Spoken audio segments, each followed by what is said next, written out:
Y la última, también hay tiros en el Partido Acción Nacional, particularmente con los calderonistas. El caso es que estuvo interesante porque el tiro de esta noche fue con Lorenzo Córdoba. Felipe Calderón lo empieza. ¿Cómo inicia este show? Felipe Calderón sube a sus redes sociales un video y pone el siguiente texto. Un solo partido que autoriza solo a los candidatos que le sirven. No hay participación libre. A eso llaman democracia y elecciones.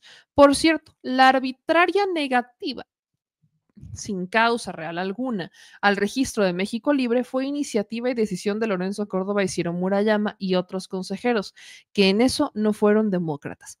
Le contesta Lorenzo Córdoba. A México Libre, el INE le negó el registro por una causa concreta. Utilizaron un mecanismo de financiamiento que impedía, y ahí lo voy a poner un poquito más grande, que impedía identificar quiénes eran sus aportantes, como lo pide la ley. A pesar de que se les advirtió formalmente varias veces, no les importó. El mismo rasero se aplicó meses después cuando se le negó el registro a Salgado Macedonio y a otros candidatos de Morena. Y de igual modo se nos acusó y se nos sigue acusando de intencionalidades oscuras cuando lo único que se hizo fue aplicar la ley, ni más ni menos. Es lamentable cómo nuestros políticos de uno y de otro lado siempre buscan justificar sus errores y deseos endilgándole las faltas a otros. Nunca es su culpa ni su responsabilidad. Patético. Eso evidencia el poco apego con la democracia y la legalidad de la clase política.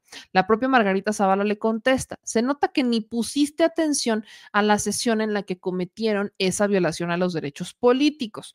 Hasta cortaron parte de la sesión. El dictamen venía a favor por unanimidad y te inventaste un criterio que no existía porque se había rechazado. Les demostrados que todo estaba identificado. El argumento fue una queja que ustedes no habían investigado y que 2 años después fue desestimada. Sería más honesto decirlo y de tu parte decir que se equivocaron si algo iban a decir.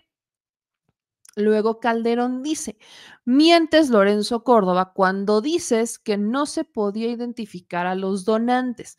Se exhibía copia de credencial para votar, carta bajo protesta de decir verdad del donante, recibo georreferenciado del donativo, incluso exhibimos fotografías de las propias tarjetas.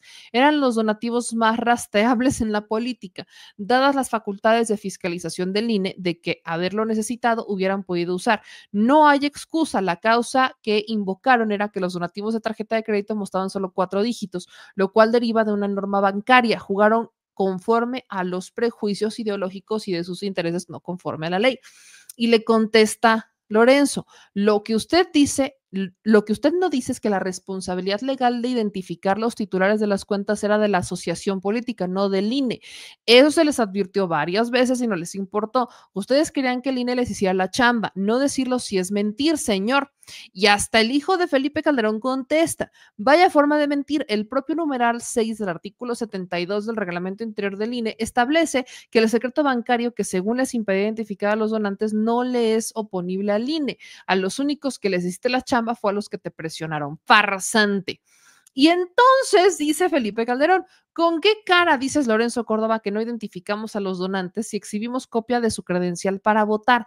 Carta bajo protesta de decir verdad del donante afirmando que realizaba el donativo. Recibo georreferenciado y fotografía de la tarjeta de crédito. Qué cínico. Y ya no hablemos de si hacían o no su chamba. Nos llevaría a la negligencia con la que le toleraron campañas anticipadas y tapacerías a los partidos, no solo el Verde, que merece un capítulo aparte.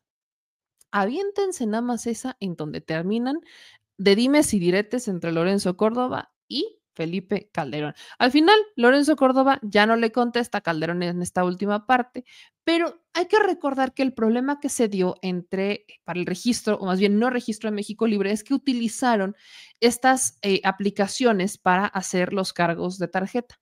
Y lo que pasaba es que al momento, ¿no? Estos dispositivos, el clip y demás, estos dispositivos lo que hacen es que no te pasan el número completo, sino los últimos 4 dígitos. Y a veces, ¿no? Lo que decían es, vienen aquí los últimos 4 dígitos, pero aquí vienen las tarjetas. Yo no puedo identificar si esta tarjeta corresponde a esta ni cuál es el monto. Y no porque el PAN, o en este caso, no es el PAN, sino México Libre, hiciera el rastreo, quiere decir que este es el rastreo de estos últimos 4 dígitos, porque entonces pueden no coincidir. Entonces, lo que hace el INE y les dijeron varias veces que no utilizaran esos mecanismos del clip y demás y que fueran por otros dinámicos en donde deja muy claro el nombre, el número de cuenta y todo eso. Entonces, Entonces se los dijeron varias veces, se los advirtieron muchísimas veces y ellos no quisieron hacer caso. Eso desemboca en que no pudieran ir y cumplir con el registro de México Libre, porque el Instituto Nacional Electoral no tenía por qué ir a hacer al banco a hacer toda la identificación, es algo que el propio partido tenía que hacer. Entonces les tumban el registro y este debate sale, fíjense qué interesante, sale en medio de la renovación del PAN. Sale en medio de una renovación del PAN. Se supone que ahorita, aunque México Libre pues no es partido político, pero se supone que Margarita Zavala es diputada por el Partido Acción Nacional. Felipe Calderón es expresidente por el Partido Acción Nacional. ¿Por qué revivir la discusión de México Libre cuando ya pasaron 1 años y 2, cuando hay una nueva dirigencia? Entonces, efectivamente, tal y como nos lo estábamos imaginando, no hay una buena relación entre el calderonismo, particularmente Margarita y demás, y Jorge Romero. No existe esa buena relación. Y si no existe esa buena relación, volvemos a identificar que el propio PAN está quebrado, porque quieren hablar de unidad y Jorge Romero salió a manifestarse afuera de las instalaciones del INAI y que van a salir a las calles y que no sé qué. Y qué padre que salgan a las calles, ¿no? Necesitan salir de las redes sociales para enfrentarse a la realidad. Eso lo celebro profundamente, lo necesitan hacer, pero no con causas que no son suyas. También eso es una realidad con la que se tendrán que topar al momento que salgan a las calles y la gente les diga, no te metas en donde no te llaman. Pero qué interesante que ante una nueva dirigencia, lejos de estar unidos y lejos de ir bajo estos mismos criterios del PAN y demás, lo que nos encontramos es otra vez la discusión de México Libre. Y la discusión termina con Lorenzo Córdoba y Ciro Murayama peleándose en redes sociales con Calderón y familia, porque fue toda la familia.